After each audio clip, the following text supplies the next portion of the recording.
Բարձրացրել է հայրենակիցներ եթերում կրկին քաղաքական խաչմերուկն է, այսօր արդեն ապրիլի 1-ն է,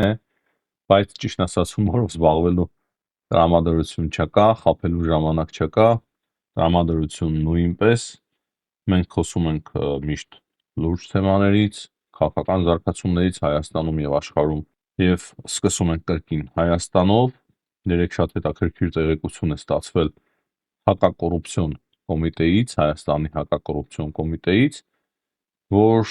շատ լուրջ ընտրակաշառքների փաստեր են բացահայտում, փաստացի,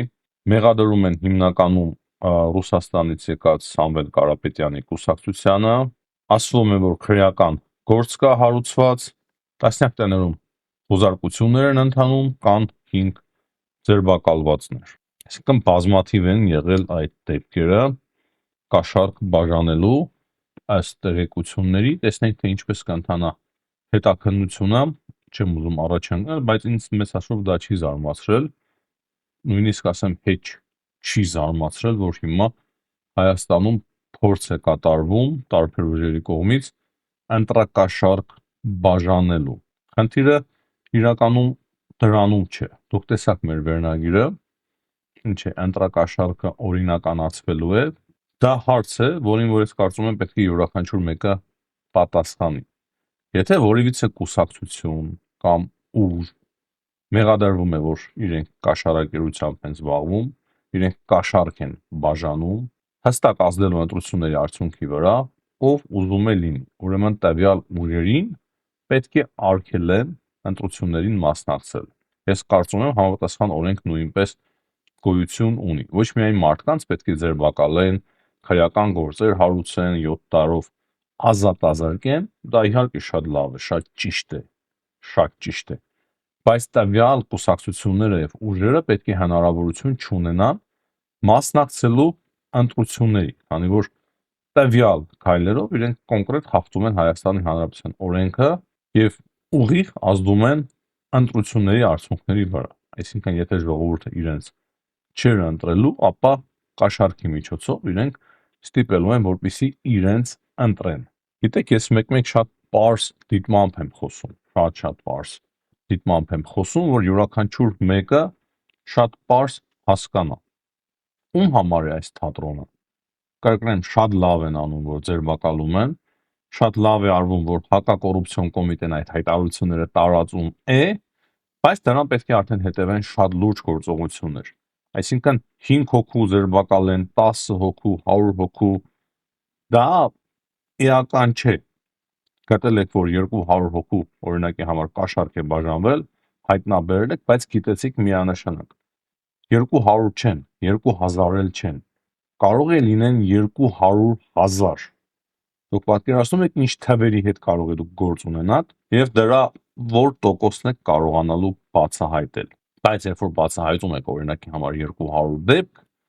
դա շատ լուրջ հիմք կհանդիսանա, որպեսզի տվյալ կուսակցությունները արգելվեն մասնակցել ընտրությունների։ Ով ուզում է լինի, եթե նման դեպք հայտնաբերվում է, փաստով ապացուցվում է, ապա պետք է արգելել, որպեսզի այդ ուժը մասնակցի ընտրություններին, պետք է հստակ արգելք կիրառել։ Տեսանք, չէ՞, ինչ տեղի ունեցավ Մոլդովայում։ Մենք հիմա պետք է ավելի լավ պատրաստված լինենք, քանի որ մեր հակառակորդները այդ նույն պետությունը, որը որ փորձելու է կաշառքի միջոցով գնել մեր հայրենակիցների ձայները, այդ նույն պետությունը եւս դասերը քաղել է Մոլդովայում տեղի ունեցածից եւ հիմա նրանք արդեն նոր մեթոդներ, ավելի կատարելագործված մեթոդներ են իրագործելու Հայաստանում, այսինքն փորձելու են։ Եթե Հայաստանի իրավապահ համակարգը, ընտրական կենտրոնական հանձնաժողովը եւ ամենակարևորը Հայաստանի իշխանությունները ամենավերից չկանխեն այդ ամենը։ Եվ ինչ կանեն Նիկոլ Փաշինյանը հայտարարություններով հանդես գա Եռագլխանի դևերի, վիշապների կամ չար հոգիների մասին, պետք է մենք այդ ամենը տեսնենք կոնկրետ գործողություններով։ Եթե այդ ուժերը, ում որ ինքը մեղադրում է, կաշառակերություն բաժանելու մեջ, ռուսական ուժ լինելու մեջ հայտնվում են խորհրդարանում եւ դառնում են երկրորդ ուժը, դա արդեն մեծ աղետ է մեզ համար, հայ ժողովրդի համար։ Փաստացի ես այդ ժամանակ Հայաստանի Հանրապետության իշխանություններին կմեղադրեմ նրանում, որ իրենք միտումնավոր ամեն ինչ, անում են, որպեսզի Հայաստանը իրական ընդդիմություն չունենա եւ միշտ մենք կախված լինենք այդ ռուսական վտանգից։ Եվ դրա համար հստակ կոչ եմ անում Հայաստանի իշխանություններին։ Հավատս դեռ չի մարել ձեր նկատմամբ։ Կոնկրետ միջոցներ ձեռնարկեք, որպեսզի այդ ուժերը, ովքեր որ բաժանում են կաշառք, ովքեր որ ուղղորդվում են Ռուսաստանից, հստակ ապացույցներ ունեք, ապացուցեք եւ ընտրական կենտրոնական հանձնաժողովի միջոցով փակեք նրանց ընտրվելու հնարավորություն։ Փակեք, որպեսզի Հայաստանի Հանրապետության քաղաքացիները հնարավորություն ունենան ընտրություն կատարելու հայկական կուսակցությունների միջև, ոչ թե օտար երկրներից թելերի վրա խաղացվող կուսակցությունների եւ ներկայիս իշխանության միջև, այլ հայկական կուսակցությունների միջև, ովքեր որ թելերի վրա կախված չեն օտար երկրների։ Այսինքն ապացուցեք, եթե խոսում եք նախ։ Ես գիտեմ, որ կարող եք ապացուցել, դրա հիմքերը ունեք։ Ապացուցեք, հետո արդեն կոնկրետ անցեք գործողությունների։ Երկրորդ հարցը սկսվել է համացանցում շահարկվել այն հարցը, թե իբր ջավախցիներին տանելու են ընտրությունների, կաշառք են բաժանելու, որպեսզի նրանք քվեարկեն ռուսական այդ ուժերի օգտին։ Ասեմ իմ կարծիքը, քանի որ ինքս այստեղ եմ ապրում, Ջավախքում եւ շատ լավ գիտեմ եւ տիրապետում եմ իրավիճակին։ Ջավախքում իրավիճակը նույնն է այս հարցում, ինչպես որ Հայաստանում։ Այստեղ մի մասը իշխանությանն է համակրում, մի մասը ընդդիմությանը։ Այդ ինչքան կապ ունի Ջավախքի հետ Ռուսաստանը եւ ինչքան մեծ ազդեցություն ունի Ջավախքի վրա, կարծում եմ այնքան, որքան որ ազդեցություն ունի Հայաստանի յուրաքանչյուր շրջանի վրա։ Ուղղակի, քանի որ Ջավախքը գտնվում է Վրաստանում, այստեղ Հայաստանի Հանրապետության օրենսդրությունը չի տարածվում։ Դա է միակ ամենամեծ տարբերությունը։ Բայց հստակ մեղադրել ջավախցիներին, որ նրանք գալու եւ քվեարկելու են ընդդեմ Հայաստանի իշխանություններին եւ ի օգուտ ռուսական ուժերի, դա կեղծիք է եւ սուտ։ Միանշանակ բազմաթիվ մեծահարուստներ, քրեա օլիգարխներ այդ հարցով զբաղվելու են եւ միանշանակ լինելու են հարյուրավոր, եթե ոչ հազարավոր մարդիկ, ովքեր որ ներգրավելու են այդ ամենի մեջ։ Բայց կրկնեմ, տարբերությունը շատ մեծ չէ։ Նույնն է, իրավիճակը նույնն է, ինչ Հայաստանի գրեթե բոլոր շրջաններում։ Դրա համար սրանից շատ մեծ իստերիկա պետք չի սարքել։ Պետք չի կրկին Ջավախցի, Ղարաբաղցի, Համշենցի, Սփյուռքահայ այդ ամենը պետք չի մեջ բերել։ Պետք է շատ ուղղակի կոնկրետ զբաղվել գործով։ Եթե տեսնում եք օրինակի համար, որ Ջավախքում նման տենդենսներ կա եւ նման տենդենսներ ավելանում են, թող նույն Հայաստանի իրավապահ համակարգը կապ հաստատի Վրաստանի իրավապահ համակարգի հետ, եւ ես կարծում եմ, որ անպայման համագործակցությունը կձևավորվի։ Եվ հավանականությունը մեծ է, որ Վրաստանի իրավապահ համակարգը եւս ինչ որ չափով գոնե զբաղվի այդ հարցում, այդ հարցերով։ Բայց կոնկրետ պետք չի թիրախավորել ջավախքահայերին։ Կարող է լինեն բազմաթիվ հազարավոր ջավախքահայեր, ովքեր որ ունեն Հայաստանի քաղաքացիություն, գան եւ քվեարկեն Հայաստանի իշխանությունների օգտին։ Իսկ ինչ եք ասելու այդ դեպքում այդ մարդկանց։ Նրանց էլ մնացած հատվածից են, չի ասելու, որ դավաճան են։ Այսինքն այդ մեծ պառակտումը, որը որ գոյություն ունի հայ ժողովրդի մեջ, ցավոք սրտի, այն գոյություն ունի նաեւ Ջավախքում։ Եվ Ջավախքը բացառություն չէ։ Դրա համար Հայաստանի իշխանությունները, իրավապահ մարմինները, կենտրոնական ընտրական հանձնաժողովը պետք է զբաղվեն իրենց գործով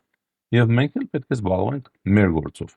ինչը եւ բնականաբար անում ենք ամեն օրվա ռեժիմով։ Այսքանը հիմնականում սիրելի հայրենակիցներ, հիմա անցնենք միջազգային հարցերին, խոսենք թե ինչ է տեղի ունենում Իրանում, Իրանի շուրջ եւ Ուկրաինայում։ Երեք հետաքրքիր տեղեկություն ստացվեց, որը վերաբերվում էր Քուվեյթին, թե իբր Քուվեյթից հրթիռներ են արձակվում Իրանի ուղղությամբ, այսինքն իբր Քուվեյթը մտել է պատերազմի մեջ եւ արդեն Քուվեյթին այնքան են հասցրել, որ ինքը եւս հրթիռներ է արձակել Իրանի ուղղությամբ, բայց այս լուրը չհաստատվեց եւ ամենայն հավանականությամբ չի համապատասխանում իրականության։ Սակայն ինչի համար եմ ես այդ մասին խոսում, քանի որ իրավիճակը իրոք ծայրաստիճան լարված է, արաբական երկրները գտնվում են բավականին նյարդային իրավիճակում եւ չի բացառվում, որ ապագայում այդ երկրները իրոք մտնեն պատերազմական գործողությունների մեջ, հաշվի առնելով նաև այն փաստը, որ այսօր Թրամփը հայտարարեց, թե պատերազմը կերկարաձգվի 2-3 շաբաթ։ Այսինքն, եթե նախկինում ասում էին 4-ից 6 շաբաթ, ճիշտ է, եթե 6 շաբաթվա մեջ ավարտվեն այս ռազմական գործողությունները, մոտավորապես այդ հայտարարությունը ճիշտ կլինի, բայց մենք տեսնում ենք միտում, որ այն կարող է իրոք շարունակվել ոչ միայն 2, այլ նաև 3 շաբաթ։ Ինչ վերաբերվում է ռազմական ցամաքային գործողություններին, դա եւս չի բացառվում։ Տեսնենք, թե ինչ է ասում օրինակի համար Ամերիկայի Միացյալ Նահանգների պաշտպանության նախարար Փիթ Հեքսեթը երեք հետաքրքիր մի շարք հայտարարություններով է հանդես եկել նա։ Փաստացի իր հայտարարության ժամանակ ինքը չի բացառել, որ ցամաքային գործողություն հնարավոր է, ասել է, որ անկանխատեսելիությունը շատ կարևոր է այս պատերազմի մեջ եւ նրա խոսքերով Ամերիկայի Միացյալ Նահանգները ունի բազմաթիվ սցենարներ եւ այդ սցենարները անհրաժեշտության դեպքում իրագործվեն, բայց նույն ժամանակ Փիթեքսետը ասում է, որ հնարավոր է այս սցենարների օգտագործումը չպահանջվի։ Նա նաև անդրադարձել է Ռուսաստանի եւ Չինաստանի գործողություններին, ասել է, որ մենք շատ լավ գիտենք, թե նրանք ինչ են անում, մենք դրանով զբաղվում ենք եւ սա եւս Իրանի համատեքստում է։ Այսինքն դե պարզ է, որ Ամերիկայի Միացյալ Նահանգները, եթե մենք գիտենք եւ տեսնում ենք, որ Չինաստանը եւ Ռուսաստանը ներգրավված են այս պատերազմի մեջ, ապա Ամերիկայի Միացյալ Նահանգները նույնպես լավ տեղյակ են, թե ինչ է տեղի ունենում եւ ինչ ձևով է Չինաստանը եւ Ռուսաստանը օգնում Իրանին։ Դրանից բացի Փիթեքսետը կոչ է արել դաշնակիցներին, որ նրանք միանան Ամերիկայի Միացյալ Նահանգների ջանքերին եւ փորձեն բացել Հորմուզի նեղուցը։ Այսինքն այս կոչը 2 շաբաթից ավել է Ամերիկայի Միացյալ Նահանգներից հնչեցվում է, չնայած նրա, որ եվրոպական երկրները Իսպանիան, Իտալիան, Ֆրանսիան փակում են իրենց օդը Ամերիկայի Միացյալ Նահանգների ռազմական ինքնաթիռների համար։ Սրա մասին եւս մենք երեք խոսել ենք։ Փիթ Հեքսեթը նաև հստակ ասել է, որ այդ օպերացիայի մեջ պետք է ներգրավվի նաև Մեծ Բրիտանիան իր թագավորական նավերով։ Բայց տեսնում ենք, որ Մեծ Բրիտանիան նույնպես չի շտապում։ Հստակ է ակնարկում Ամերիկայի Միացյալ Նահանգները, թե պաշտպանության նախարարի մակարդակով, թե նախագահի, թե պետքարտուղարի, որ ձեզ համար եվրոպացիներ Հորմուզի նեղուցը ավելի մեծ կարևորություն եւ նշանակություն ունի, քան մեր համար։ Դրա համար կրկին ու կրկին նրանք խոսում են այդ մասին։ Խոսում են հիմա նաև ՆԱՏՕ-ից, որ ՆԱՏՕ-ն արդեն իրենց համար երկրորդական չի, երրորդական դերակատարություն ունի։ Մեծ կարևորություն արդեն չի տալիս Ամերիկայի Միացյալ Նահանգները ՆԱՏՕ-ին եւ իրենք նաև վերանայում են իրենց ամբողջ մոտեցումը Հյուսիսատլանտյան դաշինքի նկատմամբ։ Այսինքն ճեղքվածքները այնքան մեծ են եւ այնքան խորը, որ ՆԱՏՕ-ի համար շատ վատ ժամանակահատված է, պետք է մենք փաստենք, եթե Թրամփը շատ երկար մնա իշխանության, ՆԱՏՕ-ի համար շատ վատ ապագա է սպասվում։ Ինչպես արդեն նշեցի, Թրամփը նույնպես խոսել է Իրանից, նա ասել է, որ մոտ ապագայում կարող է արդեն դուրս անի իր զինված ուժերը Մերձավոր Արևելքից, բայց ոչ հիմա, նրա խոսքերով այս պատերազմը դեռ կերկարանա, դեռ կշարունակվի 2-3 շաբաթ։ Նրա խոսքերով Հորմուզի նեղուցը կբացվի այն ժամանակ, երբ որ պատերազմը ավարտվի։ Այս հայտարարությունը ճիշտն ասած չի այդքան համապատասխանում, այդքան էլ չի համապատասխանում իրականության, քանի որ մենք տեսնում ենք, որ Իրանը օրենքներ է ընդունում, իսկ Ամերիկայի Միացյալ Նահանգները իրոք չգիտեն, թե ինչպես վարվեն այդ հարցի հետ։ Պետք է հիմա ցամաքային գործողություն իրականացնեն, թե չէ, գրավեն Իրանի այդ ափամերձ հատվածները, թե չէ, այսինքն ցամաքային գործողությունը մեծ ռիսկերի, մեծ զոհերի հետ է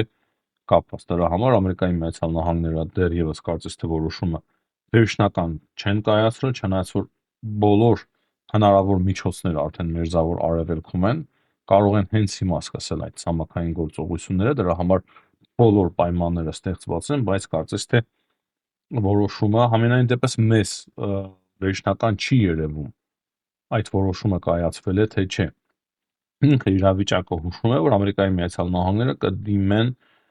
նման գործողության։ Թրամփն էլ չի բացառել, Թրամփն էլ դա չի բացառել, Հեքսեթն էլ դա չի բացառել եւ արդեն մի քանի օր է չեն բացառում, բայց նաեւ չեն հաստատում, որ հա, անպայման մենք կդիմենք ցամաքային գործողությունների։ Եվ Թրամփը կրկին պնդել է, որ իրենց հաջողվեց ռեժիմ փոփոխություն իրականացնել Իրանում։ Այսինքն այս երկու պնդումները, որ Հորմուզի նեղուցը կբացվի եւ իրենց հաջողվեց ռեժիմ փոփոխություն իրականացնել Իրանում, դա ծիծաղելի է։ Թրամփը ուղղակի ուզում է ասել, որ ես հաղթեցի, ամեն ինչ շատ լավ է, բայց իրականում Հորմուզի նեղուցի մասով եւ ռեժիմ փոփոխության մասով դեռևս Թրամփը որևէ հաջողության չի հասել, խոսել է դրա մասին, բայց չի հասել։ Դա չի նշանակում, որ Ամերիկայի Միացյալ Նահանգները պարտվել են այս պատերազմում, բայց նշանակում է այն, որ Թրամփի անպատասխանատու այդ հայտարարությունների պատճառով շատ վատ իրավիճակում է հայտնվել Ամերիկայի Միացյալ Նահանգները, քանի որ դեռևս այս պահի դրությամբ չի կարողացել բացել Հորմուզի նեղուցը կամ հեռացնել այդ ռեժիմը։ Խոսքով ասում է, որ Հորմուզի նեղուցը կբացվի, ռեժիմը արդեն փոխվել է Թեհրանում։ Իսկ նախագահ Փեզեշկյանը, Իրանի նախագահ Փեզեշկյանը, ով իմիջիայլոց 3 արտգործնախարարի հետ մասնակցել է Իրանում ժողովրդական ցույցերին, Փեզեշկյանը պահանջել է փաստացի Իրանից դադարեցնել ռազմական գործողությունները ընդդեմ Իրանի եւ տալ հստակ երաշխիքներ, որ այդ ռազմական գործողությունները չեն կրկնվի։ Իսկ Աբբաս Արաքչին խոսում է այն մասին, որ ուղիղ որևիցե բանակցություններ Ամերիկայի Միացյալ Նահանգների հետ չկան։ Խոսում եմ հիմա եւ տեսնում եմ, որ մենք կրկնվում ենք մի 2-3 օր է գրեթե նույն բանն ենք խոսում սիրելի հայրենակիցներ, ինչ անենք։ Այդ հայտարարությունները հնչում են ամեն օրվա ռեժիմով, թե Ամերիկայի Միացյալ Նահանգներից, թե Իրանից։ Աբբաս Արաքչին կրկին խոսել է այդ մասին, ասում է, որ Վիտկոֆը ամեն օրվա ռեժիմով իրեն առաջարկներ է անում, երևի ինչ որ միջնորդների միջոցով, ամենայն հավանականությամբ, բայց ասում է, որ 15 կետը դերևս Իրանը չի ընդունել, այսինքն Իրանը չի ընդունել այդ 15 կետերը, որոնց մասին որ խոսում է Թրամփը եւ ասում է, թե իբր ընդունել է։ Այս ամենի ֆոնին Չինաստանը եւ Պակիստանը իրենց ծրագիրն են առաջարկում կոնֆլիկտի դադարեցման, ճիշտ ասած անհեթեթությունը դրա համար չեմ էլ ուզում ընթերցել այդ պայմաններով ոչ Ամերիկայի Միացյալ Նահանգները, ոչ Իսրայելը, ոչ էլ Իրանը դժվար թե համաձայնության կան դադարեցնելու այս պատերազմը։ Բայց Չինաստանն եւս նոր փորձեց Երևալ։ Նետանյահուն նույնպես 3 ուղերձով էր հանդես եկել եւ հիմնական իմաստը այն էր, որ Իրանի ռեժիմը այնքան է թուլացել, որ այն շուտով կարող է վերանալ։ Այն ամեն դեպքում կփլուզվի, ասում են Նետանյահուն, բայց Նետանյահուի այդ ընդհանուր ելույթը եւ հայտարարությունները նման էին նրան, որ կամաց արդեն իրենք մտածում են պատերազմի ավարտի մասին, կամաց սկսեցին իրենց հասարակությանը, Իսրայելը սկսեց իր հասարակությանը պատրաստել նրան, որ արդեն պատերազմը ավարտվում է։ Բայց չնայած նրա, որ մենք էլ ենք խոսում այդ հայտարարություններից, որ պատերազմը կարող է ավարտվել 2-3 շաբաթից, ինչպես արդեն նշեցի, ցամաքային գործողությունը դեռևս բացառված չէ, այսինքն շատ էլ հավանական է, քանի որ մեծ ուժեր է կենտրոնացվել հատուկ ջոկատայինների եւ դեռևս այդ ուժերը գալիս են Մերձավոր Արևելք եւ մենք տեղեկություն ունենք նաեւ այսօր, որ ավիակիր Ջորջ Բուշը նույնպես ուղևորվել է դեպի Մերձավոր Արևելք։ Սա արդեն երրորդ Ամերիկայի Միացյալ Նահանգների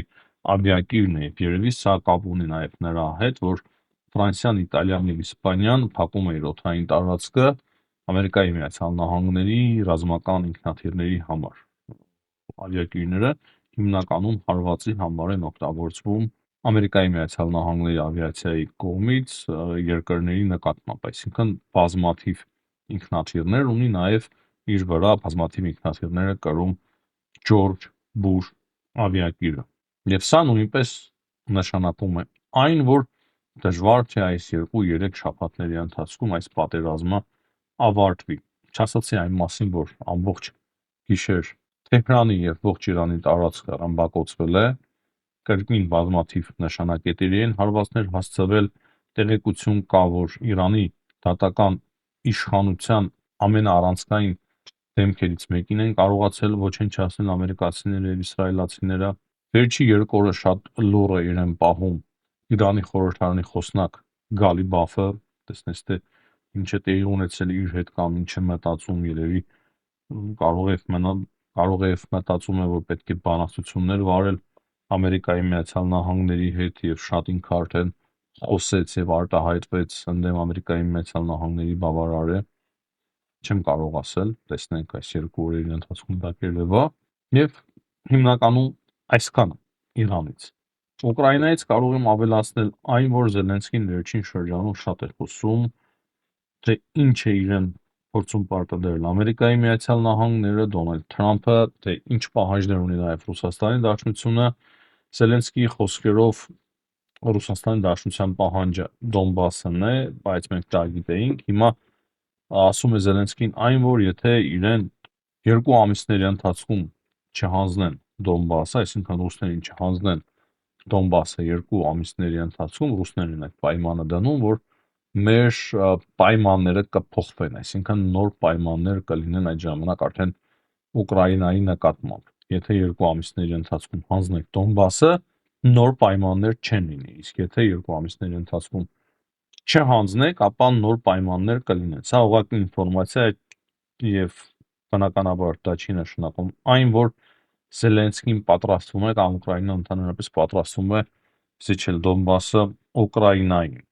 Նրանց բացի Զելենսկին հայտարարել է այն մասին, որ իրենք առաջարկում են Ռուսաստանին էներգետիկ հրադադար, որպեսզի ռուսները չհարվածեն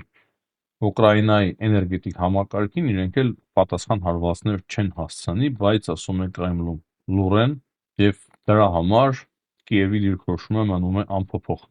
Եթե նրանք հարված են հասցնում մեր էներգետիկ օբյեկտներին, մենք էլ պատասխան հարվածներ կհասցնենք իրենց էներգետիկ օբյեկտներին։ Ու եթե նրանք պատրաստ են կանգ առնել, մենք նույնպես պատրաստ կլինենք կանգ առնել։ Հիշեցնեմ, վերջերս Ուկրաինան բավականին լուրջ հաջողությունների էր հասել իր դրոնների եւ հեռահարհրթիռների միջոցով, խոցելով Ռուսաստանի բազմաթիվ էներգետիկ համակարգեր Ռուսաստանի խորքում, որոնք որ նախկինում կարելի էր ասել, որ համարվում էին նույնիսկ անխոցելի։ Այս պայդրությամբ այսքանը հաջողություն եմ մաղթում բոլորին, ցտեսություն, հանդիպենք։